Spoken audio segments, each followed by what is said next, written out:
Pwede mo akong tiisin. Pwede mo akong i-block sa lahat ng social media mo. Pwede mo akong baliwalain na parang hindi ako nag-e-exist. Pwede mo ako itanggi sa lahat ng magtatanong sa'yo. Pwede mo din sa akin isisi lahat ng nangyari kung bakit nagkaganito at bakit nagkaganyan. Pero hindi mo pwedeng ikaila na isa ako sa mga taong umunawa sa'yo nung halos wala nang umiintindi sa'yo. Isa ako sa pumiling mahalin ka ng buo kahit sa panahong hindi ka kamahal-mahal. Isa ako sa mga taong paulit-ulit na piniling magstay sa tabi mo. Nung oras na pakiramdam mo, iniwan ka na ng lahat.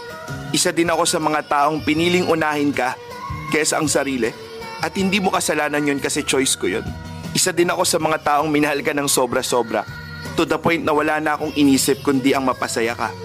Lubos ako nagpapasalamat dahil sa mga oras na pinili kita, kapalit ay kasiyahan ng aking puso. At gusto kong malaman mo na lahat ng ginawa ko sa iyo ay wala akong hinihinging kapalit. Dahil hangad ko yung mga bagay na magpapasaya sa iyo, dalangin ko ang lahat ng ikabubuti mo. Sa ngayon, kailangan kong maging matibay. Dahil sa ngayon, ito lang yung kaya kong ibigay para sa sarili.